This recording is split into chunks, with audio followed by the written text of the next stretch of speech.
Orang yang biasa bersyukur dengan hal-hal yang kecil, maka hal yang besar dia akan lebih mudah bersyukur. Itu sesuai dengan sabda Nabi SAW dalam hadis riwayat Ahmad dan dihasankan oleh Syekh Albani, "Man lam yashkuril qalila, lam yashkuril katsir." Siapa yang tidak berterima kasih dan bersyukur kepada Allah dengan hal yang sedikit, maka berarti dia tidak akan pernah berterima kasih pada Allah dengan hal yang besar. Dan juga perlu kita ketahui bahwasanya setiap kita bersyukur, maka manfaatnya untuk diri kita sendiri. Allah tidak butuh dengan syukur itu. Jadi kita harus selalu faham ini kita yang membutuhkannya. Dengan mengucapkan Alhamdulillah, maka kita akan mendapatkan manfaat buat diri kita sendiri. Sebagaimana Allah jelaskan dalam surah Luqman, ya, dalam surah Luqman ayat 12. "Wa man yashkur fa innama yashkuru li nafsi." Siapa yang berterima kasih atau bersyukur kepada Allah, maka sungguhnya ia manfaat syukur itu akan kembali kepada dirinya sendiri. Allahu Rabbi wal Islam dini wa Muhammadan Rasulullah. Assalamualaikum warahmatullahi wabarakatuh. Alhamdulillah, selalu saja lisan kita memuji Allah atas segala nikmat yang dilimpahkan kepada kita. Dan terlalu banyak nikmat yang tidak terhingga dan tidak bisa lagi disebutkan dengan kata-kata yang Allah subhanahu wa ta'ala berikan kepada kita. Bermula dari anggota tubuh saja, berapa banyak orang yang buta tidak bisa melihat, kita masih bisa melihat. Orang yang tuli, sementara kita masih bisa mendengar. Orang yang bisu, sementara kita masih bisa berbicara. Berapa banyak orang yang mungkin kakinya pincang, tangannya puntung, ataupun anggota-anggota tubuh lain yang tidak bisa berfungsi maksimal, sementara kita bisa menikmati semua itu. Sebuah nikmat yang tidak bisa terhitung lagi. Ini nikmat Allah subhanahu wa ta'ala yang masih kecil. Belum lagi nikmat-nikmat Allah subhanahu wa ta'ala yang di luar tubuh kita, yang cukup banyak kita bisa nikmati. Dan berapa banyak makanan yang sudah kita konsumsi selama kita hidup, minuman yang kita minum selama kita hidup. Berapa banyak tempat yang nikmat yang kita bisa pakai untuk istirahat, tidur, yang tidak bisa terhingga lagi. Itu sudah sekian tahun kita hidup, sekian tahun juga Allah berikan kepada kita. Semua itu nikmat yang harusnya kita syukuri kepada Allah subhanahu wa ta'ala. Dan terus saya ingatkan, termasuk nikmat besar adalah Allah milih kita untuk menjadi jemaah haji di tahun ini. Dan semoga haji kita menjadi haji yang mabrur. Semua dosa kita diampuni oleh Allah subhanahu wa ta'ala. Seluruh amal yang sudah kita kerjakan diterima dengan pahala yang sempurna. Dan semoga kita pulang, Allah berikan kepada kita tiket untuk menuju ke surga firdausnya tanpa hisab. Dan kita juga mendoakan saudara kita, kerabat kita yang belum Allah mudahkan untuk datang tahun ini. Semoga Allah subhanahu wa ta'ala mudahkan mereka untuk datang dan juga mendapatkan pahala haji yang sempurna. Serta semoga juga Allah mengulang-ulangi kesempatan mas ini buat kita selama ajal belum datang. Dan juga dengan haji yang mabrur selalu. Allahumma amin. Dan jadi kita panjatkan salam hormat kita kepada Nabi besar Muhammad sallallahu alaihi wa ala alihi wa sahbihi wasallam. Sebagaimana Allah telah perintahkan kita untuk mengucapkan salam hormat tersebut. Pada kesempatan ini insya Allah kita akan lanjutkan judul kita sebab-sebab kebahagiaan. Dan kita akan masuk ke serial baru tentang masalah peka terhadap nikmat atau bahasa lainnya syukur. Kembali saya ingatkan, serial pertama kita membahas tentang tauhid Allah. Bagaimana setiap mukmin meyakini dengan hatinya, selalu merenungi dengan fikirannya, dan mengaplikasikan dengan anggota tubuhnya, la ilaha illallah, la ma'buda bihaqqin illallah. Tidak ada Tuhan, pencipta, pemilik, penguasa, semua yang di langit, semua yang di bumi, semua yang di kedalaman lautan kecuali Allah. Apapun terjangkau oleh mata kita atau tidak terjangkau, penciptanya adalah Allah. Dan kita ikuti itu dengan ketaatan dan ketaatan kepada Allah subhanahu wa ta'ala. Sehingga akhirnya ya, sempurnalah tauhid kita. Sempurnalah tauhid kita. Kalau kita sedang sehat, yang memberikan, menciptakan kita Allah, yang juga menciptakan kesehatan itu Allah, yang bisa mempertahankan hanya Allah. Kalau kita sedang ada ujian, maka yang menciptakan kita Allah, yang menciptakan ujian itu Allah, dan yang bisa memberikan jalan keluar hanya Allah. Ini kekuatan tauhid yang merupakan sebab kebahagiaan pertama. Sehingga apapun yang sedang kita lihat dan kita rasakan dari kenikmatan, kita harus tahu itu adalah milik Allah dan dari Allah. Tugas kita menikmati dan bersyukur. Kalau sedang ada ujian dan tidak ada pilihan lain, kita dalam keadaan nikmat atau sedang dalam keadaan ujian. Kalau kita sedang dalam keadaan ujian, maka juga pencipta kita Allah, pencipta ujian itu adalah Allah, dan yang bisa memberikan jalan keluar hanya Allah saja.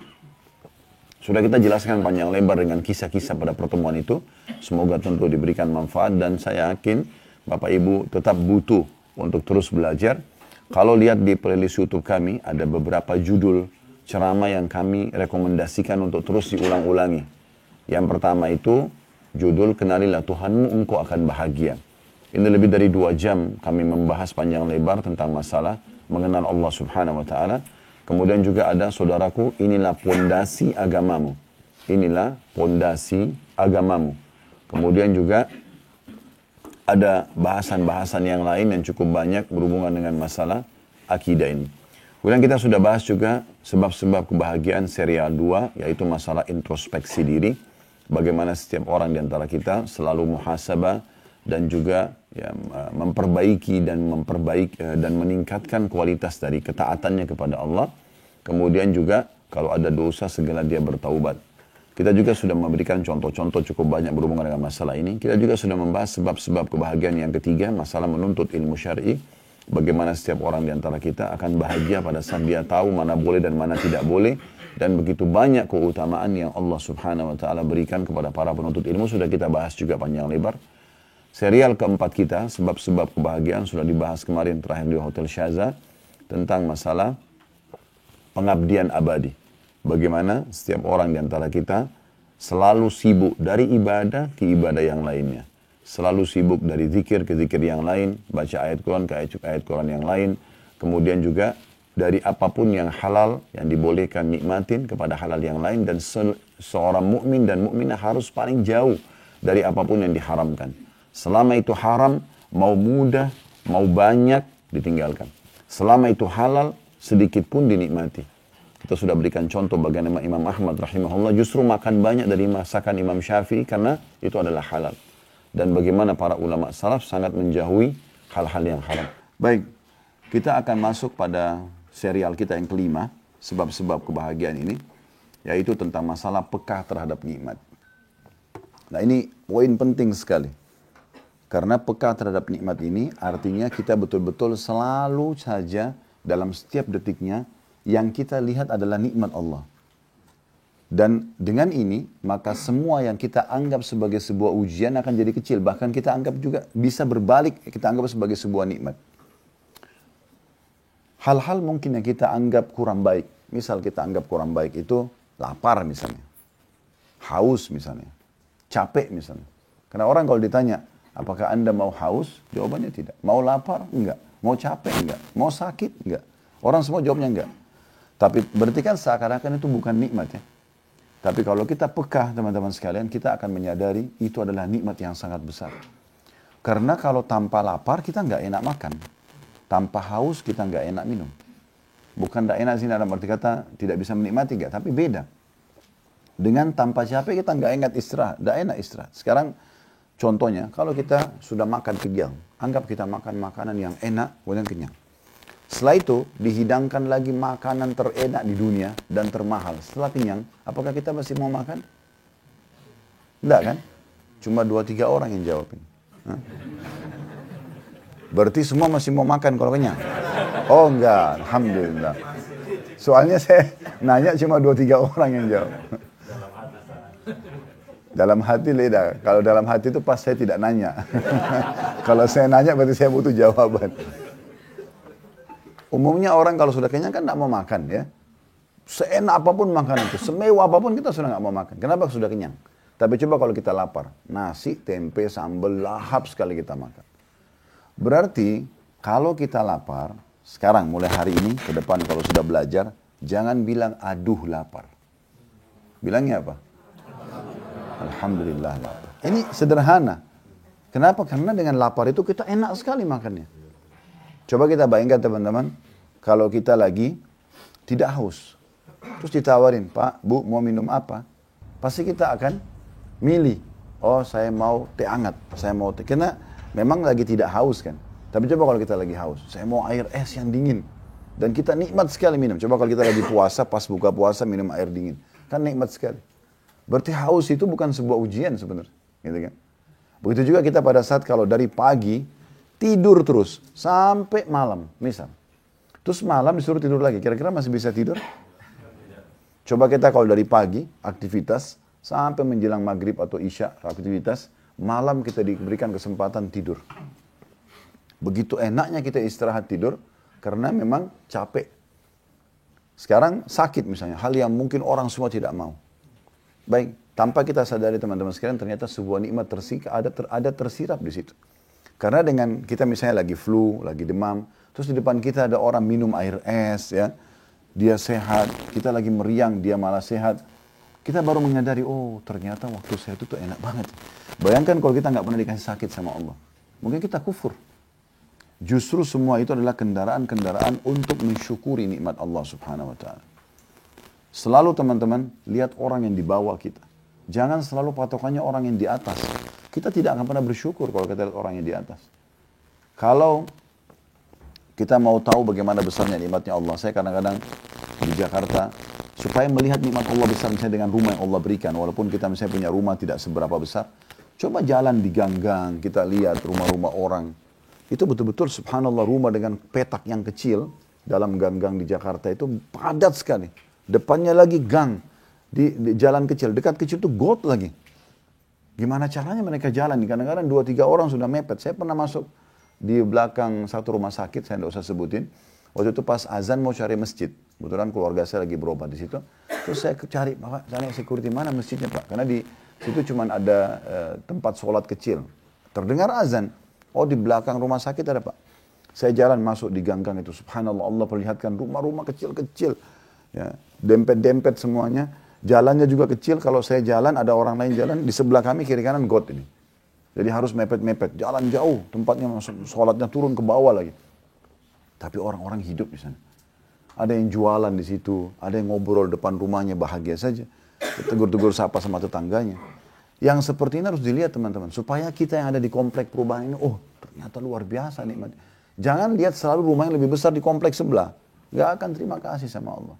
Kita akan anggap kecil itu semua. Dan Nabi SAW sudah bersabda, Allah subhanahu wa ta'ala berkata kepada para malaikat pembagi rezeki.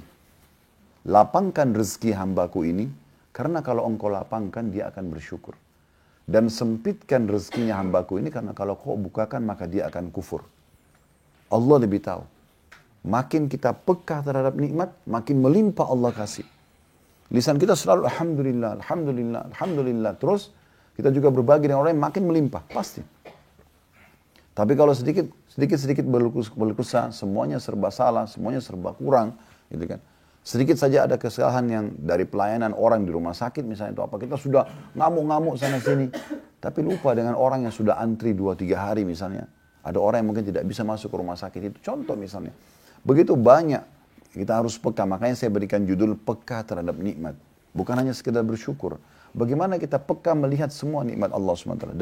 Dari rambut kita teman-teman sekalian sampai ke ujung kaki kita. Berapa banyak nikmat Allah yang luar biasa yang orang lain tidak miliki. Berapa banyak. Saya kedatangan ini contoh saja. Saya kedatangan berapa kali gitu jemaah di kantor, di restoran. Ada kemarin satu bapak terakhir datang. Dia minta izin untuk ketemu ngobrol gitu. Dia ada mampir makan sama teman-temannya. Begitu duduk, bapak itu Masya Allah kelihatan badannya sehat sekali. Tiba-tiba dia bilang minta bicara 4 mata Ustaz. Terus dia ngomong ternyata mau ngambil anak angkat. Dan sambil bapak itu nangis-nangis gitu. Ustaz saya mau ambil anak angkat. Kami sudah menikah 10 tahun atau 15 tahun belum punya anak. Sambil dia nangis-nangis. Pada saat saya mau ambil anak angkat pun keluarga ada yang menolak. Kakak saya menolak. Dan kemudian ini dan itu. Terus dia ini kayak itu masalah besar sekali buat dia. Sementara selama ini, Allah sementara sudah karunia kita anak, kadang-kadang kita masih marah-marahin anak itu. Padahal ada orang berharap dikasih 1 anak aja. Gitu. Kita sudah punya 2 anak, 3 anak, 4 anak. Kadang-kadang anak itu cuma aktif, kita bilang nakal. Aktif. Justru bagus. Nanti kalau sudah sakit baru kita sedih. Kenapa? Anak-anak memang masanya aktif. gitu kan? Loncat sana, loncat. Semua anak-anak itu biasa jatuhin barang, pecahin gelas. Itu semua anak. Kalau cuma anak kita mungkin aneh, kan gitu. Tapi subhanallah banyak orang begitu. Kadang-kadang ngomong yang nggak enak gitu kan. Kamu kok nakal sekali? Ini kan bahasa berbahaya ya. Karena kata Nabi SAW, jangan ucapkan perkataan buruk buat diri kalian, keluarga kalian, dan juga ya harta kalian sehingga malaikat lewat dan mengaminkannya. Dan kata para ulama, tidak ada orang yang bersangka sesuatu kepada Allah baik atau buruk kecuali Allah kasih. Oh, saya kayaknya nyesal nikah sama orang ini. Allah kasih penyesalan. Menyesal ibu punya anak kamu, ya jadi nyesal. Ya?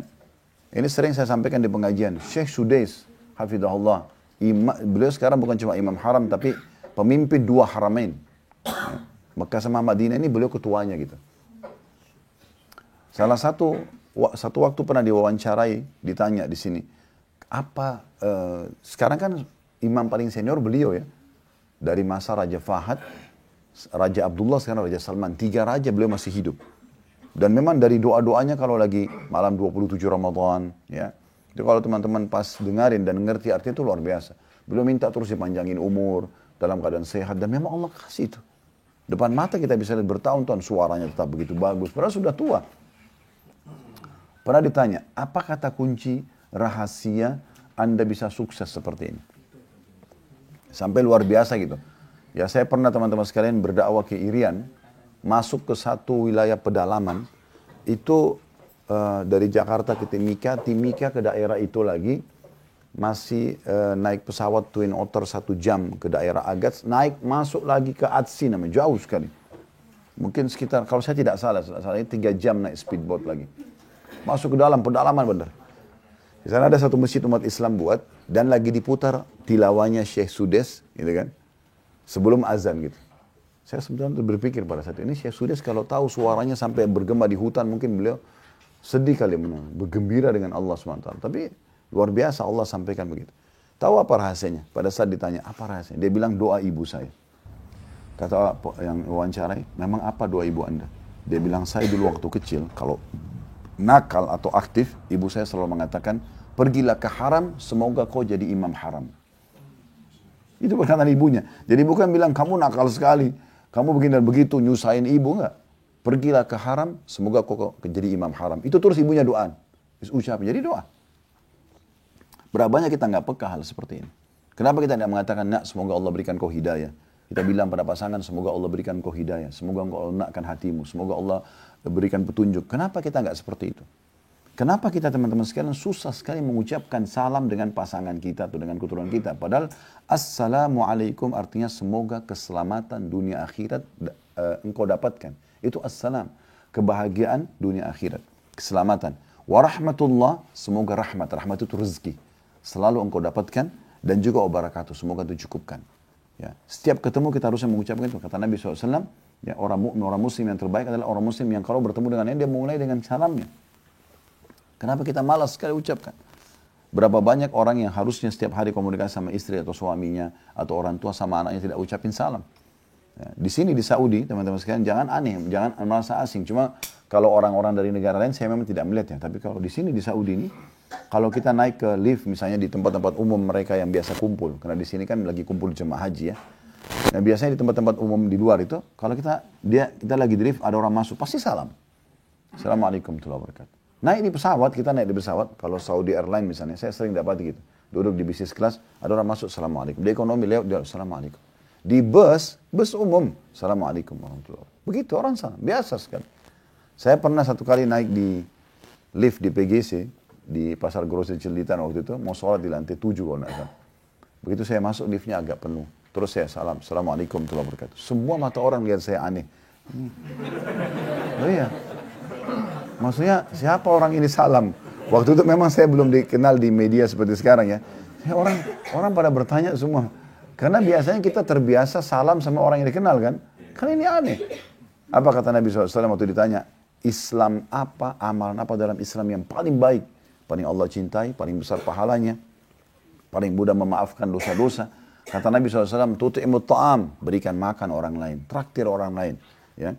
Kemudian, tusallimu ala man ta'rif wa man lam ta'rif. Engkau mengucapkan salam kepada orang yang kau kenal dan kau tidak kenal. Jadi tidak boleh orang dikenal saja, apalagi suami istri. Di sini udah biasa teman-teman. Kami kalau bertamu sama teman-teman kami di sini, mereka punya penataan rumah. Jadi kalau kita masuk, biasanya ada banyak pintu, mirip dengan kamar hotel ini gitu. Ada pintu ya. Nah, ada pintu khusus untuk ruang tamu laki-laki. Ada pintu khusus untuk ruang tamu perempuan. Jadi kalau tamu laki-laki masuk ke situ ditutup pintunya. Nanti tuan rumah laki-lakinya yang melayani. Nanti kalau tamu perempuan ke ruang sana, nanti ada tutup pintunya lagi, ada yang melayani gitu. Nah, biasanya tuan rumah laki-laki itu layani kami terus mengatakan silakan masuk, kita masuk. Diajak ngobrol sama dia. Kalau istrinya sudah siapin makanan, ada biasa mereka tekan tombol bel dari dalam rumahnya, itu keluar suara belnya di ruang tamu kita, terus suaminya sudah tahu berarti makanan sudah siap. Atau diketuk pintu misalnya. Kalau makanan sudah siap tinggal diambil. Maka biasanya tuan rumah ini, dia keluar nih. Tadi waktu dia sambut kita salam masuk rumah, dijawab sama dia. Kemudian dia masuk ke sana, diambil makanan, cuma bawa makanan dari dalam rumah masuk ke ruang tamu lagi, salam sama kami. Assalamualaikum. Padahal ini dari ketemu ngobrol nih. Begitu luar biasanya. Berapa banyak kita ngobrol sama istri, sama suami tiap hari, nggak mau salam. Saya kadang kalau jalan sama ikhwan, dia tidak salam, dia angkat telepon istri langsung to the point bicara. Ya akhi, salam dulu. Antum sedang doakan, Assalamualaikum, semoga kebahagiaan, keselamatan dunia akhirat. Warahmatullah, ya, semoga rahman Allah, juga rezeki Allah, wabarakatuh. Dan berkah Allah selalu bersamamu. Ini doa yang luar biasa gitu. Dan usahakan kalau salam, lengkap. Lengkap itu. Assalamualaikum warahmatullahi wabarakatuh. Begitu. Nggak usah ringkas-ringkas. Ya. Kalau tulis WA ringkas-ringkas gitu. Ya. Ya. Jadi tulis lengkap gitu. Ucapkan lengkap. Assalamualaikum aja. Oke. Dapat berapa kalau Assalamualaikum? 10. Kalau tambah warahmatullah, 10 lagi. Wabarakatuh 10 lagi. Itu terjadi di masa Nabi SAW. Lalu lagi duduk dengan para sahabat, ada yang datang. Assalamualaikum. Terus duduk. Nabi SAW jawab. Nabi mengatakan, lahu asyara. Orang ini dapat 10 pahala. Datang orang kedua, dia tambah warahmatullah. Assalamualaikum warahmatullah. Duduk dia. Kata Nabi SAW setelah jawab, lahu ishrun. Orang ini dapat 20 pahala. Datang orang ketiga, subhanallah, di majelis yang sama, ucapin lengkap. Assalamualaikum warahmatullahi wabarakatuh. Lalu dia duduk. Nabi SAW jawab, lalu Nabi mengatakan, lahu thalathun. Orang ini dapat 30 pahala. Sudah tahu nggak teman-teman sekalian, Abdullah bin Umar radhiyallahu anhu, kalau sudah selesai sholat duha, sudah selesai zikir paginya, ibadah yang dia lakukan di pagi itu sudah selesai, keluar dari rumahnya ke ujung gang, balik lagi hanya salam aja. Salam sama fulan, salam sama saling mendoakan gitu. Yang ini, Assalamualaikum warahmatullah, yang jawabkan juga sama. Wa'alaikumussalam, dan untuk anda juga keselamatan dunia akhirat. Warahmatullah, juga rezeki Allah melimpah. Wabarakatuh, dan juga keberkahan Allah. Kenapa kita nggak seperti ini? Harusnya peka, saling mendoakan yang baik gitu kan.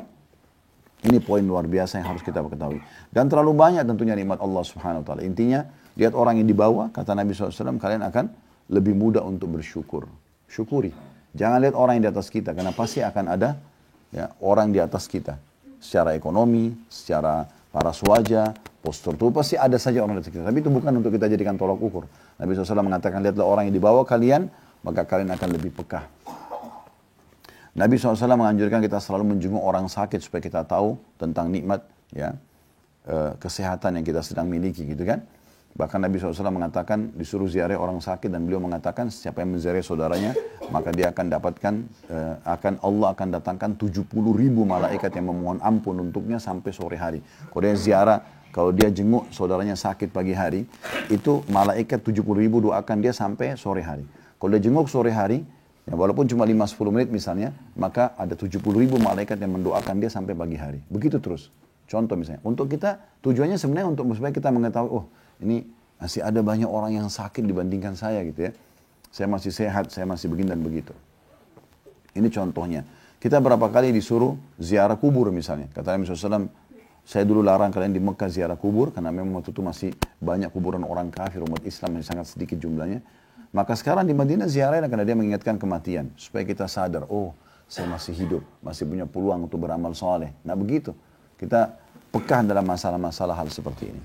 Makanya Allah Subhanahu wa taala sangat wajar menitik beratkan dalam surah Ibrahim ayat 7, wa id ta'adzana rabbukum la in syakartum la azidannakum wa la in kafartum inna adzabi lasyadid. Dan ingatlah ketika Tuhan Muhammad ya, memaklumkan, mengiklankan, menginformasikan dengan jelas sesungguhnya jika kamu bersyukur atau kalian semua bersyukur pasti aku akan akan menambah nikmat tersebut. Dan jika kamu mengingkari nikmatku, maka sesungguhnya azabku sangat pedih. Yang perlu kita perbaiki teman-teman sekalian adalah, kita biasa mau bersyukur kalau di mata kita itu nikmat. Ini yang jadi masalah. Padahal sebenarnya bukan tolak ukur di mata kita, tapi ya di mata Allah Subhanahu wa taala. Yang Allah nilai nikmat adalah kita harus nikmat, kita harus syukuri. Gitu kan? Kalau ada banyak orang menyempitkan nikmat itu hanya uang saja. Sehingga kalau ada uang, maka dia anggap dia perlu bersyukur. Tapi yang lain dilupain nih, kesehatan, keturunan, pasangan hidup, segala macam dilupain. Padahal rezeki itu bukan cuma duit, bukan cuma uang. Rezeki itu adalah semua yang bisa membuat roda kehidupan di muka bumi berjalan, namanya rezeki. Oksigen yang kita hirup, mata yang ditangkap oleh mata sehingga kita bisa melihat, telinga yang didengar oleh kuping, ya kita bisa mengetahui apa yang orang sedang ucapkan kepada kita, ya fungsi-fungsi anggota tubuh semua masih maksimal. Itu adalah nikmat Allah Subhanahu wa taala yang melimpah, yang harusnya kita pekah, ya. Ini makanya judul kita pekah terhadap nikmat Allah Subhanahu wa taala. Dan Hasan Basri rahimahullah menanggapi firman Allah Ibrahim ayat 7 tadi mengatakan, siapa yang bersyukur atas nikmat Allah, Allah akan menjadikannya semakin taat. Salah satu efeknya adalah kalau kita selalu mengatakan alhamdulillah, alhamdulillah, alhamdulillah, Allah arahkan kita kepada ketaatan kepadanya. Karena syukur itu. Ar-Rabi' berkata, siapa yang bersyukur atas nikmat Allah, maka Allah akan menambahkan karunia-Nya. Maknanya itu. Kan tadi dikatakan kalau kalian syukur maka aku akan tambah. Ditambah apa? Kata Hasan Basri, ditambah ketaatan. Nah, sehingga dia makin taat kepada Allah. Dengan makin taat kepada Allah, maka makin berlimpah lagi rezekinya. Ya, ibaratnya kalau pegawai itu makin patuh ya dengan peraturan perusahaan, maka makin banyak mendapatkan perhatian khusus dari perusahaan. Nah, seperti itu. Ar-Rabi bin Huthaim rahimahullah berkata, siapa yang bersyukur kepada Allah, maka Allah akan menambahkan karunia. Maksudnya rezeki yang melimpah. Bukan hanya uang, tapi semua yang membuat roda kehidupan bisa berjalan, namanya rezeki. Kemudian Muqatil rahimahullah berkata, siapa yang bersyukur atas nikmat Allah, maka Allah akan menambahkan baginya kebaikan dunia. Semua kebaikan dunia akan dia dapatkan dengan dia bersyukur kepada Allah Subhanahu wa taala. Orang yang biasa bersyukur dengan hal-hal yang kecil, maka hal yang besar dia akan lebih mudah bersyukur. Makanya saya berikan judul sekali lagi, peka terhadap nikmat. Maksudnya lihat hal-hal yang kecil, maka itu akan memudahkan kita bersyukur pada hal yang besar. Ya. Itu sesuai dengan sabda Nabi SAW dalam hadis riwayat Ahmad dan dihasankan oleh Syekh Albani, man lam yashkuril qalila lam yashkuril katsir. Siapa yang tidak berterima kasih dan bersyukur kepada Allah dengan hal yang sedikit, maka berarti dia tidak akan pernah berterima kasih pada Allah dengan hal yang besar. Jadi memang mulai dari yang kecil. Apapun yang kecil kita peka selalu bersyukur kepada Allah SWT, maka akan membuat kita mensyukuri yang besar. Jadi ibaratnya juga kalau ibadah yang lainnya, kayak contoh salat. Kalau teman-teman biasakan sibukkan diri dengan ibadah sunnah, ibadah wajibnya pasti terjaga. Pasti. Jadi nggak usah kita repot jaga ibadah wajib. Karena memang dasarnya kita sudah jaga ibadah sunnahnya. Seperti itu. Kita kalau sudah biasa sedekah, zakat kita akan jalankan. Kita biasa puasa sunnah, puasa wajib akan mudah. Kita biasa umroh, haji akan mudah. Begitu seterusnya. Nah seperti itu maksudnya. Yang dimaksud dalam makna hadis tadi yang baru kita bacakan, ya. Dan juga perlu kita ketahui bahwasanya setiap kita bersyukur, maka manfaatnya untuk diri kita sendiri. Allah tidak butuh dengan syukur itu. Jadi kita harus selalu faham ini kita yang membutuhkannya. Dengan mengucapkan alhamdulillah, maka kita akan mendapatkan manfaat buat diri kita sendiri. Sebagaimana Allah jelaskan dalam surah Luqman, ya, dalam surah Luqman ayat 12. Wa man yashkur fa innama yashkuru li nafsi. Siapa yang berterima kasih atau bersyukur kepada Allah, maka sesungguhnya ia manfaat syukur itu akan kembali kepada dirinya sendiri. Akan kembali kepada dirinya sendiri. Dan ini perlu digarisbawahi tentunya teman-teman sekalian supaya kita faham. Ada hal lain yang harus kita fahami dalam masalah kepekaan dalam syukur ini. Ya. Yaitu Ibnu Taimiyah rahimahullah mengatakan, syukur itu harusnya, kata beliau, asyukru yakunu bil qalbi wal lisan. Ya. Asyukru yakunu bil qalbi wal lisanu wal jawarihu walhamdu la yakunu illa bil lisan. Syukur itu harus dijalani dengan 3 anggota tubuh. Ya. Dengan hati, kita yakini itu adalah semua nikmat dalam hati kita. Kemudian lisan selalu mengucapkan, dan yang tidak kalah penting, seluruh anggota tubuh juga ikut. Nanti kita jelaskan masalah anggota tubuh ini, ya. Adapun ya alhamdu, maksudnya puji-pujian saja itu hanya dengan lisan. Jadi kalau mau dianggap orang itu bersyukur, dia harus 3 hal yang dilakukan. Ya, hatinya meyakini itu adalah sebuah nikmat. Jangan dia pungkir dalam hati lalu lisannya mengatakan alhamdulillah, enggak. Memang dia tahu ini adalah sebuah nikmat dalam hatinya, kemudian dia ucapkan dengan lisannya. Lalu ini yang tidak kalah penting, anggota tubuhnya dipakai dalam ketaatan. Tidak pantas teman-teman sekalian, kita ini sudah diberikan kesehatan oleh Allah, mata kita terang, telinga kita bisa mendengar dengan baik, semua anggota tubuh baiklah. Lalu kita pakai bermaksiat kepada Allah, ini tidak pantas gitu. Ya. Masa kita diberikan fasilitas lalu kita pakai berdosa gitu. Harusnya jangan. Jadi kita harus fahami tentang masalah ini. Ya. Anggota tubuh kita harus kita gunakan untuk ketaatan kepada Allah. Kalau ada seorang hamba, dia menggunakan matanya untuk melihat yang haram misalnya. Ini tidak pantas, karena mata Allah sudah sehatkan untuk melihat kebesaran Allah SWT di alam semesta. Untuk membaca kitabnya Allah. Ya. Bukan untuk maksiat. Tidak pantas gitu. Kalau kita di perusahaan dikasih sebuah fasilitas, lalu kita pakai dalam maksiat. Ini tidak pantas gitu. Salah sekali. Harusnya kita ya, pakai dalam ketaatan. Telinga juga, dengarkan ayat-ayat Allah. Dengarkan ceramah. Bukan didengarkan yang lain. Karena kita salah gunakan fasilitas ini, gitu kan? Lisan juga Allah kasih, suara kita ada. Mungkin misalnya Allah kasih suara merdu atau kita masih bisa berbicara, tidak bisu. Maka dipakai untuk nasihat, untuk perkataan yang baik. Minimal yang mubah, nanyain kabar orang misalnya. Bukan untuk gibah, bukan untuk nyakitin orang lain. Nah, seperti itu. Nah, itu yang dimaksud dengan menggunakan anggota tubuh dalam ketaatan kepada Allah Subhanahu wa Ta'ala. Dan kalau ada orang menggunakan fasilitas yang Allah berikan pada kemaksiatan, buat dosa, ya. Terutama teman-teman saya nasihati diri saya dan teman-teman sekalian. Ini kita sudah haji. Allah sudah perlihatkan kita bagaimana kita ibadah kepadanya, dipilih dari para hamba-hambanya, dijanjikan dengan janji yang banyak. Jangan pulang dari haji ini kembali kepada pelanggaran ini. Ini sayang sekali. Berapa banyak orang pulang dari haji berubah. Tadinya di sini sudah mulai soleh dan soleh, pulang ke Indonesia mulai berubah lagi. Kembali lagi ke masa-masa jahiliyahnya dulu. Ini keliru sekali. Perhatikan Ibnu Qayyim sangat peka menyampaikan dalam kitab Madarikus Salikin beliau. Jadi 1 halaman 337. Annal ma'asi, ya, dikata beliau, kulliha atau kullaha. Annal ma'asi kullaha min naw'il kufri al-asghar. Fa innaha diddu syukri alladhi huwa al-amalu bit-ta'ah. Kata beliau, seluruh maksiat, seluruh dosa, tidak terkecuali, kecil ataupun besar, masuk dalam kufur. Ya, kufur nikmat maksudnya. Maksiat itu bertolak belakang dengan sikap syukur. Orang bilang Alhamdulillah tapi tetap buat dosa. Jadi bertolak belakang. Gitu. Karena bentuk syukur adalah dengan beramal ketaatan. Orang kalau betul-betul berterima kasih pada perusahaan, dia akan loyal dengan perusahaannya. Itu baru benar. Ya.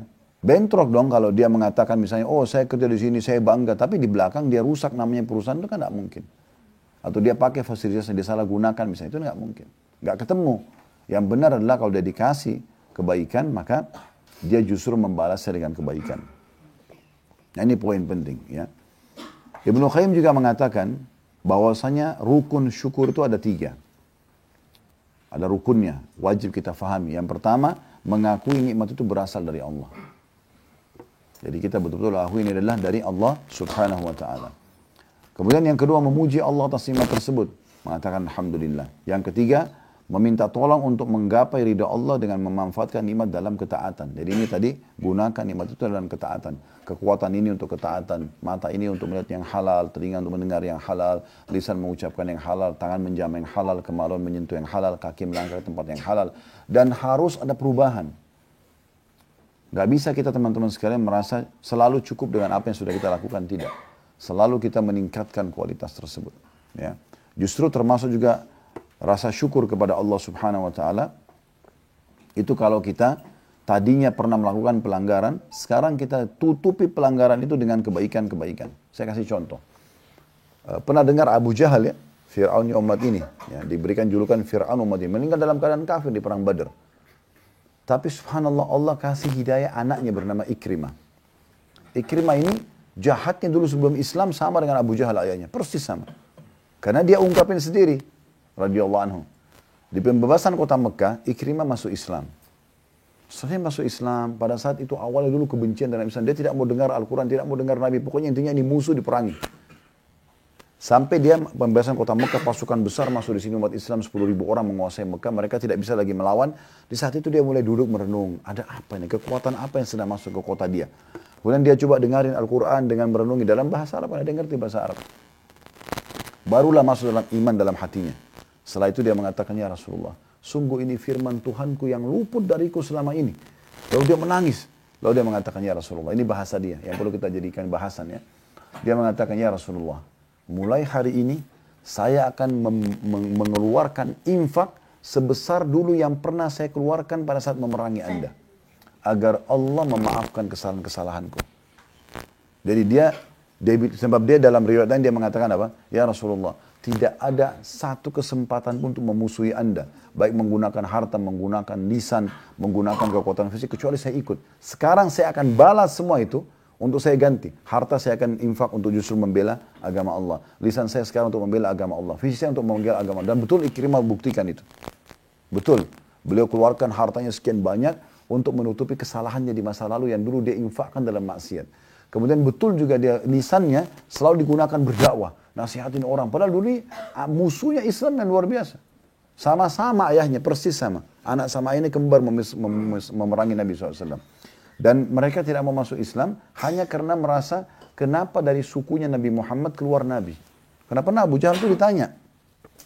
Pernah ditanya dulu. Ya. Kenapa sama Abu Sufyan, sama teman-temannya. Karena Nabi SAW seringkali kalau malam membaca Al-Quran di rumahnya beliau, rumahnya Khadijah. Rupanya ada 3 tokoh Quraisy ini sering datang dengar diam-diam. Abu Jahal, Abu Sufyan, sama ada satu lagi. Subhanallah saya lupa nama satu orang ini. Tapi 3 orang ini dengar tapi di sisi sudut rumah Nabi yang berbeda-beda. Di sini satu, di sana satu, di sana. Mereka pikir tidak ada yang lihat. Mereka dengar ayat dari malam sampai pagi. Nabi baca, dengar. Karena dalam bahasa Arab mereka ngerti. Mereka tersentuh sebenarnya. Pada saat mereka mau pulang, bertemu 3 orang ini. Saling tanya, kenapa di sini? Ngapain di sini? Akhirnya mereka kayak saling malu sendiri. Oh, saya dengarin ayat. Saya juga sama. Apa yang kamu rasakan? Iya ya. Kayaknya ada kebenaran di sini. Ini Abu Jahal, Abu Sufyan dan satu lagi tokoh Quraisy. Kalau tidak salah cuma Abu Sufyan yang masuk Islam nantinya. Ringkas cerita, mereka janjian. Ini nggak boleh kita kesini lagi loh. Kalau kelihatan sama masyarakat Mekah, nanti mereka masuk Islam nih. Nggak boleh. Ternyata mereka sudah janjian bubar. Mereka pikir temannya ini semua jujur. Besok malam mereka datang lagi. Sama-sama lagi datang. Iya, itu dalam riwayat sahih. Besok sama lagi mereka datang. Bubar ketemu lagi. Janjian lagi. Sampai 3 hari. Setelah 3 hari, Abu Sufyan penasaran. Datanglah Abu Sufyan kepada temannya yang satu yang maaf, yang saya lupa namanya. Bagaimana menurut kamu? Saya tidak dengar kecuali kebaikan. Semuanya baik-baik. Perintah kebaikan, larangan kebaikan, memperkenalkan kepada Tuhan Allah dan orang Quraisy sebagaimana saya bilang kemarin, mereka kenal Allah. Mereka tahu Ka'bah ini adalah rumahnya Allah. Mereka tahu menciptakan langit dan bumi Allah. Cuma mereka syirik. Datangkan batu yang dianggap perantara antara Allah. Jadi minta dulu sama patung baru ke Allah. Gitu. Ini nggak boleh. Minta kepada kuburan dianggap langsung kepada Allah. Allah nggak butuh perantara. Minta langsung kepada Allah Subhanahu Wa Taala. Akhirnya mereka berdua sepakat. Oke, kita datang kepada Abu Jahal. Waktu itu Abu Jahal ini julukannya oleh masyarakat Mekah disebut dengan Abul Hakam. Abul Hakam itu maksudnya orang yang sangat bijaksana. Teman-teman perlu tahu ya, Abu Jahal itu tampan sekali orangnya. Orangnya tinggi kekar, badannya bagus gitu kan. Punya kedudukan tinggi di Mekah ini. Secara fisik dan jabatan luar biasa orang itu, gitu kan. Jadi memang punya kelebihan dia. Terus dia didatangi sama Abu Jahal, sama Abu Sufyan dan temannya. Kami mau tanya oleh Abu Hakam. Dan sebab dia dikatakan Abu Jahal justru karena kejadian ini. Berubah julukannya dari Abu Hakam kepada Abu Jahal. Dan itu cuma umat Islam mengatakan Abu Jahal. Artinya orang yang sangat bodoh. Abu Jahal itu. Jahal kan bodoh. Gitu kan? Gara-gara kejadian ini. Maka pada saat itu 2 orang yang datang kepada Abu Jahal. Waktu itu dipanggil Abu Hakam. Wahai Abu Hakam. Bagaimana pendapatmu? Kita harus jujur nih. 3 hari kita sama-sama janjian tidak mau ulangi dengar Al-Quran. Kita malah dengar. Bagaimana pendapatmu? Apa kata Abu Jahal? Dengan jujur dia mengatakan. Saya perlu sampaikan apa adanya. Kalau apa yang saya dengar semuanya kebenaran. Gak ada yang salah. Bahkan sangat menyentuh bacaan Muhammad itu. Lalu kata Abu Sufyan, kenapa kau nggak beriman? Kalau kau beriman, kamu pimpinan kami. Kami semua akan beriman nih. Karena kalau Abu Jahal beriman pada saat itu, semuanya orang masuk Islam. Satu Mekah. Karena dia pimpinannya. Gitu kan? Maka jawabannya begini. Bayangkan, bahan ini gara-gara rasisme saja ini ya. Dia mengatakan fanatisme kesukuan. Dia bilang dari dulu, sukuku sama suku Muhammad bersaing. Mengurus Mekah. Kalau mereka datangkan makanan minum untuk jemaah haji, kami juga lakukan itu. Kalau mereka bentuk pasukan membela Mekah, kami juga bentuk pasukan. Tapi sekarang dari suku Muhammad keluar Nabi. Kalau di sukuku tidak ada Nabi, berarti sukuku akan kalah. Karena itu aku tidak akan beriman pada Muhammad selamanya. Waktu sampai ke telinga Nabi, Nabi bilang, namanya sekarang Abu Jahal. Memang orang bodoh, karena dia hampir panen semua pahalanya orang satu Mekah. Itu luar biasa. Gitu. Tapi kita kembali kepada adanya Ikrimah radhiyallahu anhu, ini beda. Dia tahu nih, apa ayahnya bilang, perangi Nabi dengan lisan, iya, caci maki Nabi, salahin Nabi, katain penyihir, bayar orang-orang penyair untuk melantunkan, menghina-hina Nabi. Kemudian juga secara harta, semua yang bisa dikeluarkan harta untuk memerangi Nabi dan Islam dikeluarkan. Tambah lagi fisik, perang Badar, Ikrimah ikut bersama ayahnya Abu Jahal, untuk ayahnya terbunuh. Ya. Di perang Uhud juga ikut. Ya. Sampai di perang Khandak juga ikut.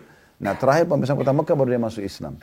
Kata Ikrimah, ya Rasulullah, saya baru saya peka mendengarkan firman Tuhanku yang selama ini luput dari aku. Sampai dia nangis karena dengar Al-Quran. Dia bilang, mulai sekarang saya akan mengembalikan semua, menutupi kesalahan saya itu dengan ini. Dulu kalau saya memerangi Anda dengan lisan, mulai sekarang saya akan mendakwahkan Islam itu. Kalau dulu saya perangi dengan harta, sejumlah berapa harta saya keluarkan, saya akan berinfak jalan Allah sebesar itu. Dan saya juga akan membawa fisik ini untuk di jalan Allah. Dan ternyata betul, Ikrimah radhiyallahu anhu terbunuh mati syahid. Ya.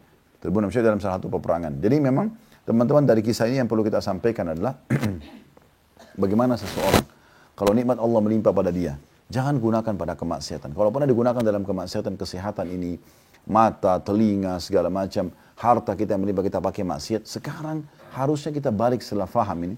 Tidak boleh lagi. Kita harus gunakan semua itu dalam ketaatan kepada Allah SWT. Balik keadaan sekarang. Kalau dulu kita biasa mengajak orang buat maksiat dengan melimpahnya nikmat pada kita, kita sekarang balik dakwahi mereka. Ajak mereka pada kebaikan. Tinggalkan semua. Karena kalau tidak, berarti kita kufur terhadap nikmat Allah Subhanahu Wa Taala. Terlebih lagi saya mengajak diri saya dulu, supaya saya bukan cuma orang mengucapkan, tapi juga yang pertama mengamalkan, baru teman-teman sekalian. Terutama pulang dari haji. Pulang dari haji ini pulang dari ibadah. Sayang sekali kalau pulang dari sini kembali kepada hal-hal yang salah lagi. Belajar, bertanya pada orang ahlinya, apakah ini salah atau tidak. Kalau salah tinggalkan karena Allah Subhanahu Wa Taala. Balik sekarang keadaan. Kalau kita dulu selalu mengajak traktir teman-teman kita pada kemaksiatan, sekarang kita balik traktir mereka dalam kebaikan-kebaikan, gitu kan? Ajak mereka hadiri pengajian mana, ya, ajak mereka umroh dan haji. Kita bukan lagi ajak mereka ke diskotik, ke tempat-tempat maksiat, bukan, kita harus tinggalkan semua itu. Dan kita harus tutup dulu nafkah yang kita keluarkan untuk maksiat itu. Yang sekarang kita ganti dengan ketaatan supaya itu dimaafkan sama Allah. Berapa banyak orang tidak sadar dulu mungkin dia biayai teman-temannya pada berzina. Nih, bayar semua, silakan masuk hotel, dia yang bayarin segala macam. Dia tidak sadar, itu sudah maksiat. Sekarang taubat kepada Allah, harus dia keluarkan nafkah sebesar itu untuk menutupinya dengan ajak misalnya orang umroh, orang haji, orang ke taklim misalnya dan seterusnya. Ada Masya Allah di antara jemaah kita yang pernah hadir di Uhud, setelah pulang mereka mulai ikut ke pengajian-pengajian, terutama di blok yang hadir. Saya ada yang datang di tablik akbar, Masya Allah datang dari kota-kota yang cukup jauh. Biaya teman-temannya, kerabatnya untuk dikikat pesawat, ada yang sewa bus lengkap, datang ke pengajian. Semua itu mungkin karena mereka sudah menyadari, oh dulu saya sudah salah nih dalam menggunakan harta kepada maksiat, sekarang saya akan balik itu untuk kepada ketaatan kepada Allah SWT. Ingat ya, karena nikmat Allah itu pasti Allah akan tanya. Dalam sebuah riwayat Bukhari, pernah Nabi SAW lapar sekali. Beliau keluar dari rumah dalam kondisi lapar. Dalam riwayat sahih itu dikatakan, pas beliau jalan, lewat depan rumahnya Abu Bakar. Abu Bakar juga pas keluar, tidak janjian. Lalu kata Nabi SAW, hai Abu Bakar, apa yang membuatmu keluar? Dia mengatakan, saya lagi lapar ya Rasulullah. Di rumah nggak ada makanan. Masa dulu mereka tidak ada kulkas, simpan makanan, atau ada kios-kios kayak kita sekarang bisa belanja setiap saat, atau ada belanja online, kan tidak ada. Orang kalau habis itu, hari itu habis bekal makanan, tidak ada jalan lain. Keluar cari makanan, gitu kan. Maka kata Nabi SAW, ikutlah dengan saya. Mereka lewat di depannya rumahnya Umar. Umar pas keluar juga Umar. Nabi SAW tanya, kenapa Umar kau keluar? Saya lagi lapar ya Rasulullah. Tiga-tiganya begitu kejadian. Kata Nabi SAW, ikutlah dengan saya. Lalu Nabi SAW ajak mereka berdua pergi ke rumahnya satu orang Ansar. Yang terkenal sangat karam, sangat mulia, sangat dermawan. Nabi SAW salam. Kebetulan laki-laki pemilik rumah ini lagi keluar, lagi tidak ada. Lagi ke kebun kurmanya, istrinya ada. Lalu kata Nabi SAW setelah salam, kami datang untuk menemui suamimu. Maka kata ibu tersebut, setelah jawab, Waalaikumsalam, selamat datang wahai Rasulullah, silakan tunggu sebentar, saya akan panggil. Maka duduklah Nabi SAW, ibaratnya kita kalau di ruang tamunya, kemudian ibu ini pergi memanggil suaminya. Suaminya begitu dengar Nabi datang, oh Masya Allah, berita gembira apa ini? Nabi tiba-tiba bertamu di rumah kita di jam seperti ini, di waktu seperti ini. Langsung dia naik ke pohon kurmanya, dia potong kurma dengan tangkainya, ya, itu biasanya penghormatan luar biasa gitu kan. Dia tidak petik-petik, dia ambil semuanya lalu dibawa kepada Nabi SAW. Sambil salaman, setelah salam, segala macam, dihidangkanlah ya makanan tersebut. Dihidangkanlah kurma tersebut. Kata Nabi SAW, mungkin engkau tidak perlu seperti ini. Ya, kata Nabi SAW, cukup engkau ambil beberapa petik beberapa kurma saja. Kata Nabi SAW, kata pemilik rumah tersebut, tidak ya Rasulullah. Anda lebih pantas kami layani lebih baik daripada ini. Kemudian orang itu sembeli domba. Setelah itu dihidangkan, disuruh istrinya masak masakan yang enak sekali. Pakai roti gandum, pakai za'faran, segala macam. Intinya sangat indah makanan itu diceritakan dalam riwayat tersebut. Dihidangkanlah kepada Nabi SAW. Lalu Nabi makan bersama Abu Bakar sama Umar sama pemilik rumah tersebut. Begitu sudah selesai makan, kata Nabi SAW sambil serius beliau sampaikan. Wahai saudara-saudaraku, beliau mengatakan pada sahabat-sahabatnya. Sesungguhnya nikmat seperti ini Allah akan tanyakan pada hari kiamat. Bahkan dalam riwayat lain beliau mengatakan Allah akan tanyakan air dingin yang kalian teguk. Ya, itu sebagai nikmat disyukuri atau tidak, digunakan dalam ketaatan atau tidak. Ingat teman-teman, semua ini akan menjadi saksi pada hari kiamat. Gelas yang kita pakai minum, sendok yang dan piring kita pakai makan, kalau kita bersyukur dan kita gunakan nikmat itu pada ketaatan kepada Allah, mereka akan jadi saksi hari kiamat. Sebaliknya, kalau kita pakai ini semua dalam kemaksiatan kepada Allah, orang masuk kamar hotel berzina, maka ranjangnya itu adalah makhluk Allah, lampu adalah makhluk Allah, air yang dia pakai cebok di adalah makhluk Allah, akan jadi saksi semua hari kiamat. Ya, akan menjadi saksi kalau si fulan lagi berbuat ini dan itu. Makanya dalam banyak ayat Al-Quran dikatakan sesungguhnya penglihatan, pendengaran, itu sekarang semua akan diminta pertanggungjawaban hari kiamat. Dalam sebuah riwayat sahih dikatakan, nanti akan ada orang pada hari kiamat, karena dia takut masuk ke neraka. Dia takut masuk ke neraka, maka dia pun akhirnya, waktu Allah bilang, kau berbuat ini, kau berbuat itu. Dia pungkiri, tidak ya Allah gitu. Allah mengatakan, ini ada saksinya. Para malaikat, enggak, saya enggak percaya mereka. Loh ini benda-benda di sekitarnya semua jadi saksi? Enggak, saya enggak percaya. Lalu kata Allah SWT, lalu siapa yang kau percaya? Dia bilang, diri saya sendiri. Kata Nabi SAW, Allah kemudian mengunci lisannya, dia nggak bisa ngomong, lalu Allah buat seluruh anggota tubuhnya berbicara. Matanya menceritakan semua histori yang dilihat. Begini, detik ini dia lihat ini, detik ini dia lihat ini semua. Kemudian telinganya menceritakan, tangannya menceritakan, kemaluannya menceritakan, kaki menceritakan. Setelah itu, Allah buka lisannya, lalu dalam Al-Quran Allah kekalkan, dia berkata begini, lima syahidtum alaina. Setelah dia bisa ngomong, dia mengatakan pada anggota tubuhnya, kenapa kalian ngomong untuk diri sendiri? Saya tadi ini untuk menyelamatkan kalian. Maka anggota tubuhnya berbicara pada saat itu dengan hikmah Allah. Ya, mereka mengatakan, antakanallah alladzi antaka kulla syai'. Yang membuat kami bisa bicara ini Allah. Yang membuat semua sesuatu bisa berbicara. Maka hati-hati teman-teman sekalian. Jadi gunakan kesehatan ini, kekuatan ini, harta ini, peluang ini semua dalam ketaatan. Kalau dulu pernah kita gunakan dalam kemaksiatan, sekarang saatnya kita bertaubat dan kita balas itu. Sebagaimana kasus tadi Ikrimah dan contoh kita seperti ini banyak sekali. Justru kita sekarang alihkan kepada kebaikan-kebaikan. Kita sekarang justru mengajak orang pada ketaatan-ketaatan seperti itu. Jadi ini penting untuk digarisbawahi. Makanya perlu kita tahu bahwasanya menggunakan ketaatan, menggunakan nikmat pada ketaatan bagian daripada syukur itu sendiri. Ya. Kemudian juga dalam riwayat yang lain yang perlu kita garis bawahi, kalau ada orang nikmat Allah SWT melimpah pada dia dan dia tetap gunakan dalam kemaksiatan, ini masuk dalam istilah tadarruj. Apa itu tadarruj? Tahapan siksaan dari Allah. Saya kasih gambaran lebih jauh. Kaum-kaum yang Allah binasakan sebelum kita, seperti misalnya kaum Lut yang melakukan homoseksual, kaum Nabi Saleh, ya, kaum Samud, ada kaum Ad, kaumnya Nabi Hud, ya, ada Namrud, kaumnya Nabi Ibrahim, ada Fir'aun, kaumnya Nabi Musa, banyak sekali. Mereka itu sebelum Allah datangkan hukumannya, Allah binasakan mereka, itu Allah datangkan nikmat yang melimpah di hari-hari terakhir. 3 hari, seminggu sebelum mereka datang siksa, Allah limpahkan nikmat supaya mereka makin lalai. Makin lalai. Karena memang Allah tahu mereka tidak akan taubat. Maka semua itu datang nikmat kepada mereka melimpah, badannya tambah sehat, gembalaannya makin banyak, subur, hasil panennya makin banyak. Sehingga mereka pikir, oh iya, makin lalai lah mereka dari taubat kepada Allah dan mereka terus berbuat maksiat. Maka di hari H datangnya hukuman, mereka tidak bisa lagi bertobat kepada Allah SWT. Maka hati-hati. Kalau Allah memberikan kita nikmat yang melimpah sementara kita dalam maksiat, berarti itu hati-hati tahapan siksaan. Supaya kita makin lalai.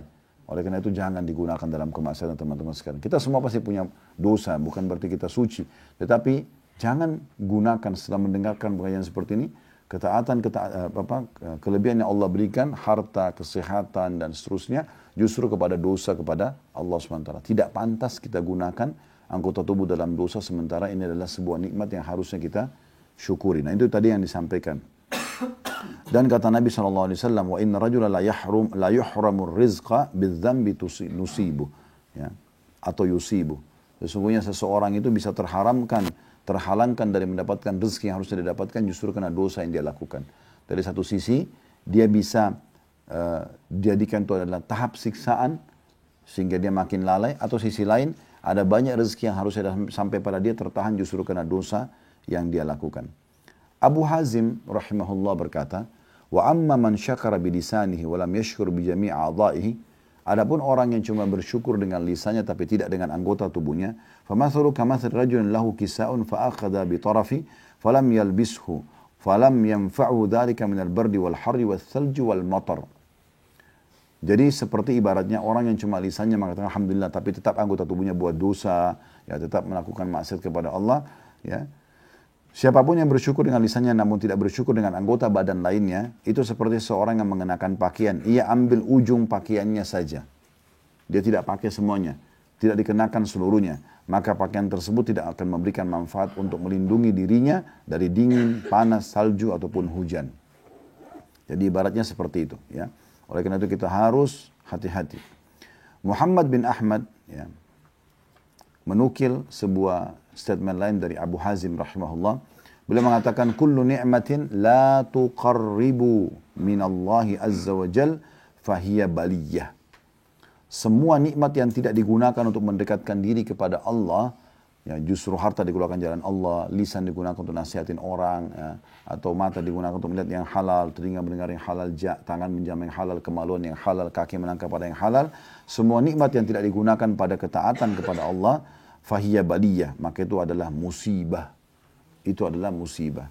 Diambil dari kitab Hilyatul Awliya, jadi 1 halaman 497. Jadi memang mereka itu, para ulama salaf selalu pekah dengan nikmat-nikmat Allah subhanahu wa ta'ala, sehingga mereka justru makin besar nikmat, makin banyak bersyukur. Makin banyak bersyukur. Ya. Pernah ada seorang sahabat, pernah seorang tabi'in, namanya Urwa bin Zubair rahimahullah. Siapa Urwa bin Zubair ini teman-teman? Salah satu ulamanya tabi'in. Ayahnya dia Zubair bin Awam radhiyallahu anhu, salah satu dari 10 orang sahabat Nabi masuk surga. Urwa ini seorang ulama yang masyhur, tapi ada kejadian luar biasa dalam hidupnya dan sangat berhubungan dengan masalah bagaimana dia bersyukur gitu. Satu waktu dia diundang oleh khalifah yang pada saat itu ya yang pada saat itu menjadi raja, yang memang waktu kecil mereka bersahabat. Datanglah dia ke negeri Syam, diundang oleh khalifah tersebut. Dalam kondisi dia sehat, dia kuat. Dan memang Allah subhanahu wa ta'ala mengaruniakan dia, selain kelebihan fisik, paras wajah, kekayaan, juga dia punya kedudukan dan ilmu yang luas. Maka dia juga punya persahabatan dengan raja pada saat itu. Dia pergilah menjawab undangan tersebut, dia bawa anak laki-lakinya tertua. Yang ini sudah dipersiapkan untuk menggantikan dia sebagai seorang alim, hafal 30 juz Al-Quran, anaknya tampan, anaknya santun, bakti sama orang tua, baik sekali. Ini kalau dia secara Allah bisa jadi ulama orang ini, anak ini. Dibawalah ke istana. Waktu tiba di istana, di negeri Syam, anaknya ini tiba-tiba lihat ada kuda-kuda kerajaan lagi digiring gitu ke satu taman, dan indah sekali. Karena kuda-kuda itu terawat dengan baik. Anaknya bilang sama ayahnya, ayah, bisa nggak saya mau main-main dulu sama kuda-kuda ini. Sementara Anda bertemu dengan raja, nanti saya datang. Kata ayahnya, boleh silakan. Masuklah ayahnya bertemu dengan raja pada saat itu. Berjalan waktu, mereka lagi duduk ngobrol, mengenang masa kecil dulu dan segala macam.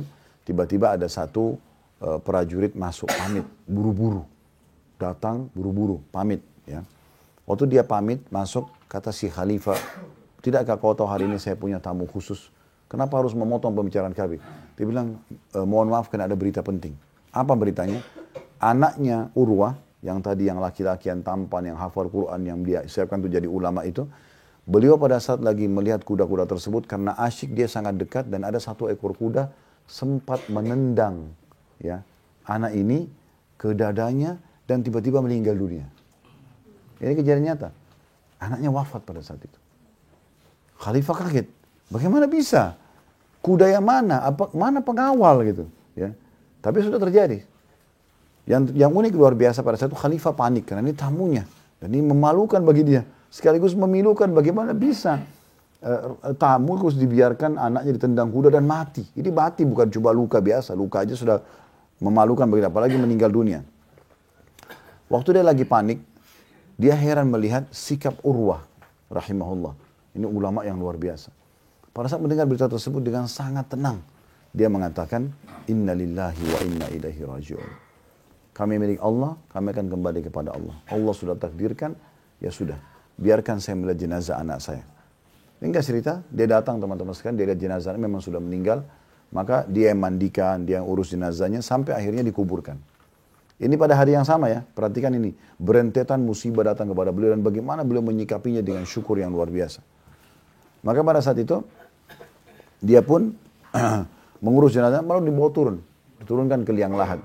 Subhanallah itu diturunkan ke liang lahat. Saya tidak tahu mungkin teman-teman medis tahu penyakit apa ini. Tapi dalam buku-buku sejarah disebutkan dalam bahasa Arab namanya gargarina. Saya tidak tahu bahasa Indonesianya apa.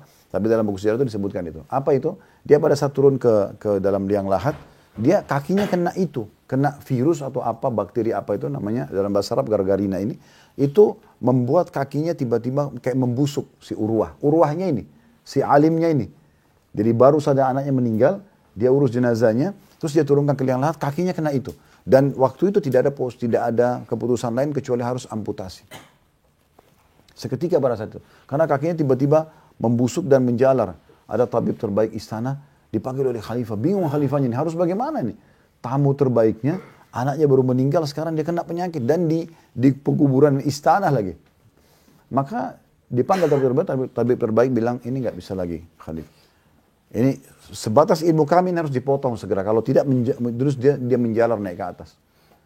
Maka akhirnya dengan sangat susah, dengan sangat terpaksa, Khalifah menyuruh menyampaikan, dicari orang yang paling pintar berbicara untuk sampaikan dengan santun kepada Urwah, begini keputusan dokternya, tabibnya. Sekali lagi pada saat itu, Urwah waktu dengar, subhanallah, disebutkan dalam riwayat ini, tidak sedikit pun nampak rasa sedih dalam wajahnya. Ini kakinya akan dipotong ini. Kemudian dia cuma mengatakan inna lillahi wa inna ilaihi raji'un. Potong saja. Potong saja. Dengan tenang dia terima. Udah begitu orang kalau hatinya penuh dengan keimanan luar biasa ya. Dia tidak protes, dia tahu ini ada satu hikmah yang luar biasa. Sehingga cerita pada saat itu di masa itu disebutkan dalam buku sejarah tidak ada obat bius. Gimana caranya orang mau dipotong kakinya sementara dia ya tidak dibius, nggak mungkin, susah. Pasti dia sakit. Nah masa itu obat biusnya minum khamr.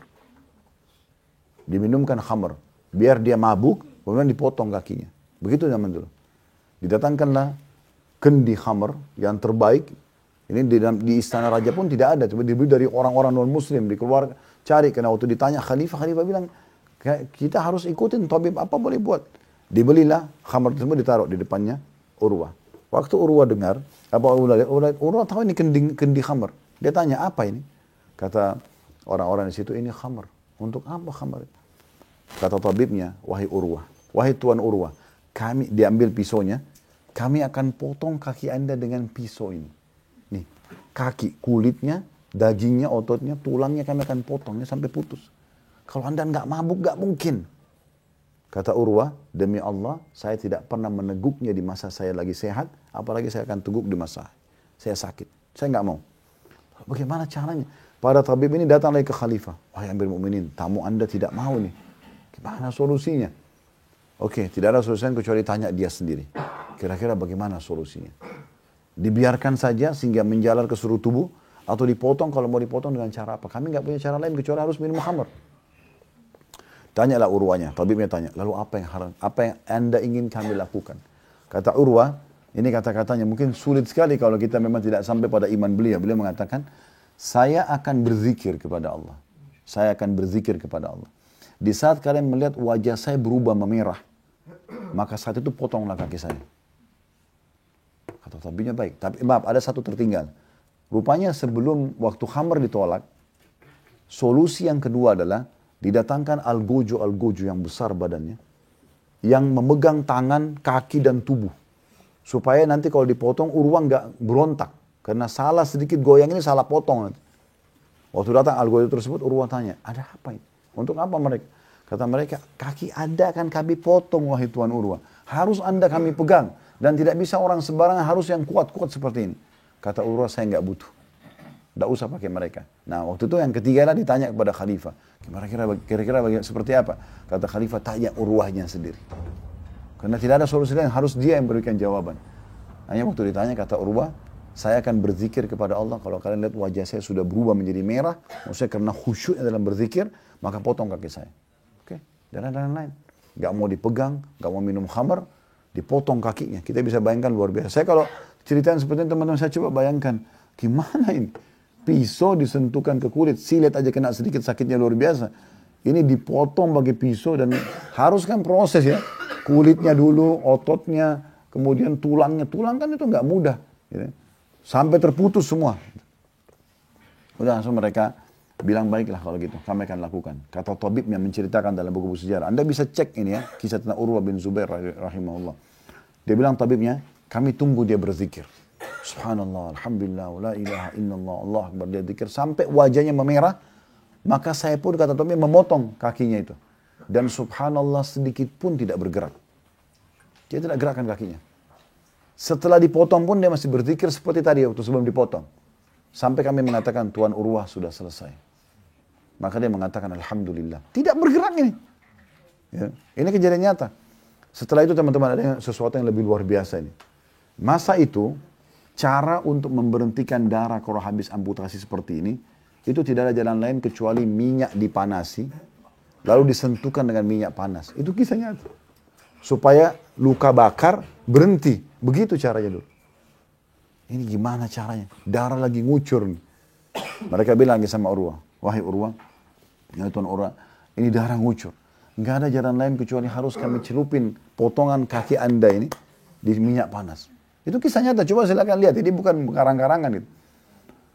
Maka pada saat itu dia mengatakan, silakan, tunggu saya berzikir. Dia berzikir, kalau sudah merah, celupkanlah. Akhirnya, beliau pun berzikir, lalu kemudian dicelupin dengan minyak panas. Subhanallah, dalam buku-buku sejarah dikatakan, walaupun dia kuat imannya, namanya dicelup minyak panas, dan ini masih dalam kondisi berdarah, dia pun akhirnya pingsan, rahimahullah. Beliau pingsan karena tidak bisa tahan sakit, beliau pingsan. Setelah pingsan, bangun, ternyata semua sudah dibalut segala macam, dia bangun dari pingsannya. Perkataan pertama Urwah, mana telapak kaki saya yang kalian potong itu? Mereka langsung heran, kenapa minta telapak kakinya? Didatangkan telapak kakinya. Lalu diangkat sama dia sambil dia mengatakan, alhamdulillah, segala puji bagi Allah yang telah mengamanahkan kau di tubuhku selama 40 tahun belum pernah aku pakai dosa sekalipun. Ini bahasa dia. Segala puji bagi Allah yang telah mengamanahkan kamu pada tubuhku selama 40 tahun aku tidak pernah menggunakanmu satu kali pun masa. Tidak pernah kakinya melangkah pada dosa. 40 tahun. Udah selesai pada saat itu. Ya. Tapi khalifah ini bingung.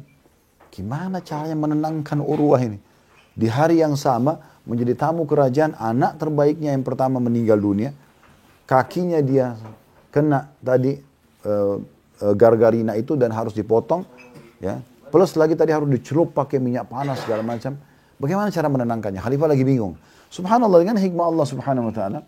Waktu itu ada satu suku Arab datang ke istana raja. Nah, di antara orang suku Arab ini ada beberapa orang mereka. Ada satu orang di situ. Rupanya dia kepala suku. Nah, matanya buta. Orang ini. Matanya buta. Kemudian dia memimpin tengah-tengah. Lalu kata Khalifah, siapa anda ini? Siapa kan ini? Oh kami dari suku Arab Badui dari sini dan situ. Lalu siapa yang di depan ini? Dia ngomong, saya adalah pimpinan kabilah ini. Saya pimpinan suku ini saya. Gitu. Terus kata Khalifah, kenapa saya belum pernah mengetahui ada pimpinan suku itu buta. Kenapa bisa anda jadi pimpinan suku? Orang ini bilang, wahai Amir Mu'minin, kalau anda mau dengar cerita saya akan ceritakan. Kata dia, baik silakan. Karena memang dia lagi tunggu nih, apa yang bisa menghibur Urwah, gitu kan? Dia pengen tahu apa ini, mau dikasih harta mungkin nggak bakal puas, gitu kan? Gimana caranya menenangkan tamu yang sudah meninggal anaknya di hari yang sama, kakinya diamputasi dengan hari yang sama. Rupanya orang ini cerita teman-teman. Ini makanya kalau kita diberikan nikmat dan orang yang di bawah, kalau diberikan ujian dan orang yang di atas. Masih banyak orang di atas kita. Kalau kita cuma flu, ada flu dan demam. Kita flu dan demam, ada orang flu, demam, rematik. Kita rematik pun mungkin kita stroke, ada orang yang sudah meninggal dunia. Pasti ada orang di atas kita. Kalau nikmat dari orang di bawah supaya kita bersyukur, kalau cobaan kita dari orang di atas supaya kita bersabar gitu. Maka orang ini mengatakan, wahai Amir Mu'minin, wahai pemimpin orang beriman. Ini cerita orang itu ya, kepala suku ini. Dia bilang, saya, di suku saya, tidak ada yang mengalahkan ketampanan saya. Memang orang itu tampan, tapi matanya buta. Ya. Kemudian dia bilang, tidak ada juga yang mengalahkan fisik saya. Memang fisiknya kekar. Orangnya sangat sempurna secara fisik. Tidak ada yang mengalahkan saya di suku saya dari sisi harta. Dia orang paling kaya. Dan juga tidak ada yang pernah menyaingi kedudukan saya. Saya tidak pernah diganti menjadi kepala suku, nggak pernah. Karena wibawahnya, karena keputusannya yang selalu tepat. Pokoknya luar biasa gitu. Terus dia bilang, satu waktu, karena orang Arab Badui ini teman-teman suka pindah-pindah tempat. Mereka tidak mau tinggal di kota, tinggalnya dari kemah ke kemah. Jadi padang pasir itu tempat mereka keliling. Ingatkan saya kembali ke poin ini, saya ingin tambahkan sebuah informasi. Dan saya kembali di sini kisah Urwah ya. Kisah orang kepala suku ini. Saya pernah waktu kita buat umroh plus Aqsa, di Jordan itu kami lewat dari kota Petra menuju ke Amman. Karena satu yang dikunjungi adalah kota Petra, 7 keajaiban dunia. Itu kami ke Amman, lewatin padang pasir. Ada banyak kemah-kemah orang Badui di situ. Saya tanya orang Jordan asli itu, ini siapa mereka? Ini orang-orang Badui. Kenapa pemerintah Jordan, saya bilang, kenapa pemerintah Jordan tidak urus mereka? Tidak bangunin rumah sakit, tidak bangunin sekolah, perbaikin. Kenapa mereka dibiarin tinggal dalam kemah? Kata orang ini, orang-orang Badui ini memang tidak mau. Mereka pernah dibuatin sama pemerintah rumah sakit, mereka pernah dibuatin sekolah, mereka pernah dibangun rumah, ditinggalin sama mereka. Memang mereka maunya tinggal di kemah. 2 minggu sini pindah ke sana, 2 minggu sana pindah. Memang mereka pindah-pindah. Seperti itu kurang lebih. Kita kembali kepada kisah kita tadi. Kata orang ini, satu waktu saya pernah membawa suku saya semua pindah dari satu lokasi ke lokasi yang lainnya. Pada saat kami istirahat malam hari, tiba-tiba turun hujan lebat dan datang gelombang banjir yang sangat besar. Ya. Di lembah itu, karena di padang pasir itu kan, dia kalau ada cekungan lembah biasanya air kalau lagi banjir lewat situ.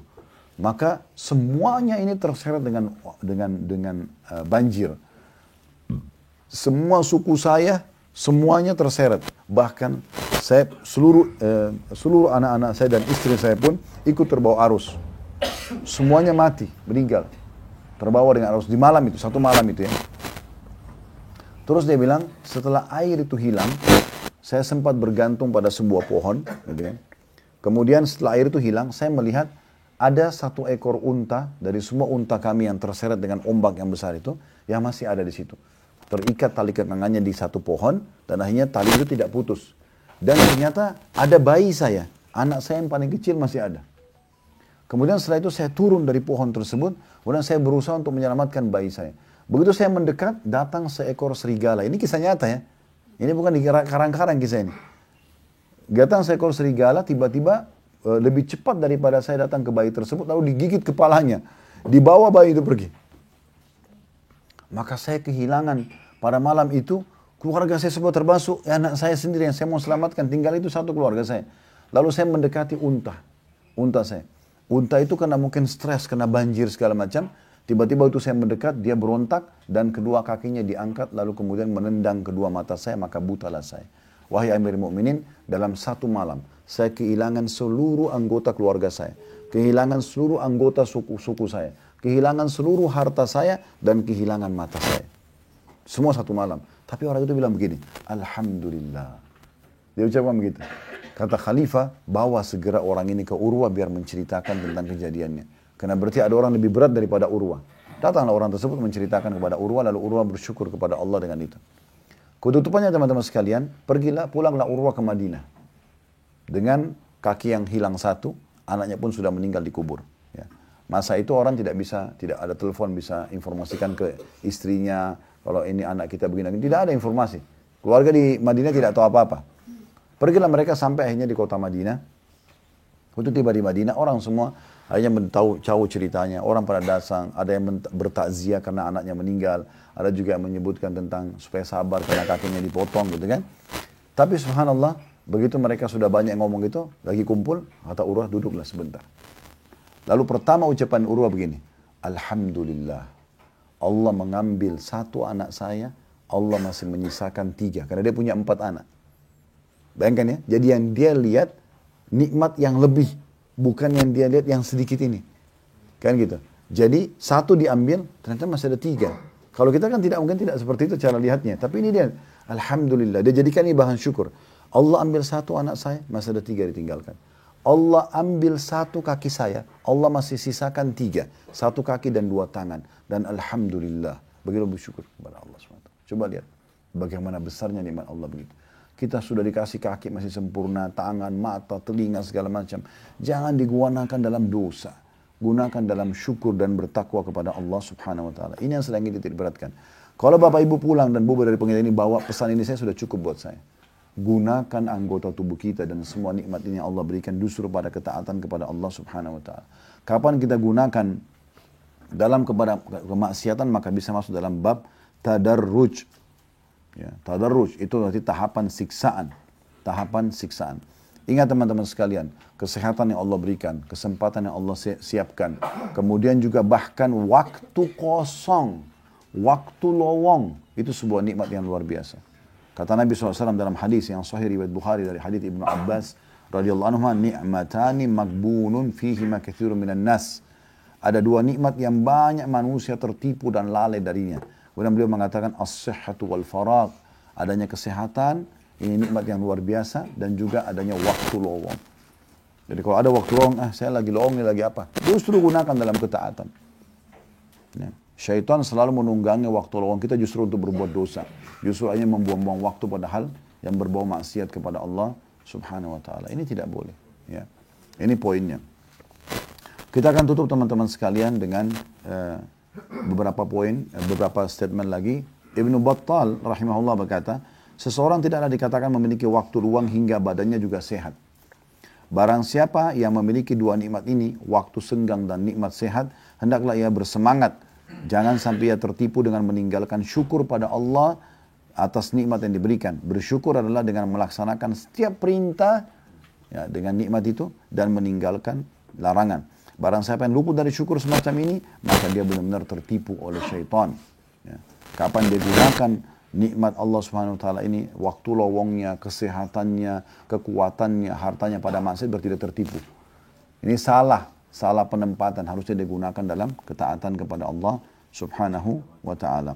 Ingat teman-teman sekalian, semua nikmat ya, semua yang kita minta kepada Allah sudah Allah kasih.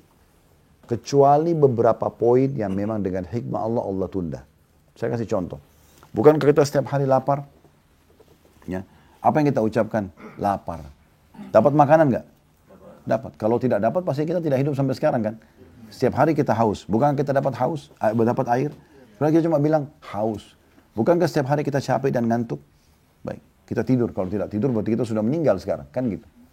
Dan semuanya, hampir setiap yang kita kadang-kadang kita baru niat sudah dikasih sama Allah. Ada mungkin 1-2 permintaan yang Allah belum kasih dengan hikmah Allah. Jangan yang 1-2 belum dikasih ini melupakan semua nikmat yang besar ini. Nah ini yang kita bahas nih. Karena kadang-kadang begitu.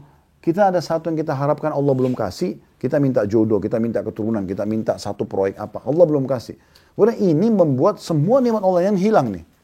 Kita lupakan tuh kesehatan kita, kepeluang kita ibadah. Anggota tubuh yang pasti sehat. Ini lupa. Ini aneh ini. Tidak boleh begitu. Makanya judul kita sekali lagi peka terhadap nikmat Allah. Ingat Urwah tadi masih bisa bersyukur dengan 1 anaknya mati masih ada 3. Kakinya 1 dipotong masih ada 3 anggota tubuh yang lain, penggantinya 1 kaki dan 2 tangan. Seperti itu harus kita memahami teman-teman sekalian. Sekali lagi saya ingatkan, ya, garis bawah ini tinta emasnya, bahwasanya pekala dalam bersyukur kepada Allah Subhanahu wa taala. Dan mulai dari hal-hal yang kecil, maka kita akan bersyukur dengan hal yang besar. Pertama, yang kedua, kesimpulannya, jangan gunakan nikmat Allah yang melimpah ini pada kemaksiatan. Nggak boleh. Itu berarti kufur nikmat. Mata ini Allah sudah kasih sehat, bisa melihat bukan buta, telinga bisa mendengar, lisan bisa mengucap, bibir bisa mengucap, lisan bisa mengecap, tangan menjama, kaki melangkah dan seterusnya. Ini semua adalah nikmat Allah yang melimpah, harusnya digunakan dalam ketaatan, bukan kepada kemaksiatan. Nggak boleh. Kemudian yang terakhir poinnya adalah teman-teman sekalian, kalau kita pernah melakukan kemaksiatan pada nikmat Allah ini, sekarang kita pulang haji ini perbaikin. Kita niatkan dengan baik. Sudah ikut pengajian ini bagi teman-teman yang sedang tidak haji, yang lagi online. Kita pulang ini, kita justru bayar dulu apa-apa yang kita gunakan dalam kemaksiatan, justru kita bayar dengan ketaatan. Dulu kita nggak pakai sholat, sekarang kita pakai sholat. Kekuatan kita dan kesempatan kita. Dulu kita tidak pakai silaturahim, sekarang kita silaturahim keluarga. Dulu kita tidak menjenguk orang sakit, sekarang kita jenguk orang sakit. Dulu kita banyak berinfak, bantu orang berzina, bantu orang buat maksiat segala macam. Sekarang kita berinfak justru membantu orang ketaatan pesantren segala macam, ketaatan. Dan jangan campur baurkan ya. Jangan kita juga bantu pesantren, kita juga bantu maksiat. Jangan, tidak boleh. Harus semua di sini udah selesai. Sering saya bahasakan kalau mau hijrah menjadi orang baik, jangan setengah-setengah, sekaligus 100%. Ajal kalau datang akan menyesal nanti. Jangan pernah berpikir saya meninggal kalau saya masuk ruangan ICU, enggak. Sudah kita jelaskan kan kemarin di bahan serial kita yang kedua, muhasabah, introspeksi diri itu. Enggak bisa. Orang kalau nganggap dia nanti kalau masuk ICU kemudian dia baru meninggal, ini salah. Terlalu banyak orang meninggal dalam kondisi sehat gitu kan. Dan juga untuk masuk ICU itu butuh hitungan detik kok. Keluar, tabrakan, langsung masuk rumah sakit. Kan bisa begitu. Kalau kita sudah tahu misalnya di umur 75 tahun saya baru sakit, itu lain. Ini kita nggak tahu kapan datang. Oleh itu hati-hati teman-teman sekalian. Tadi ini insya Allah bahasan kita tentang masalah peka terhadap syukur nikmat Allah Subhanahu wa taala. Baik saya subhanakallahumma bihamdika asyhadu an la ilaha illa anta astaghfiruka wa atubu ilaik. Wassalamualaikum warahmatullahi wabarakatuh.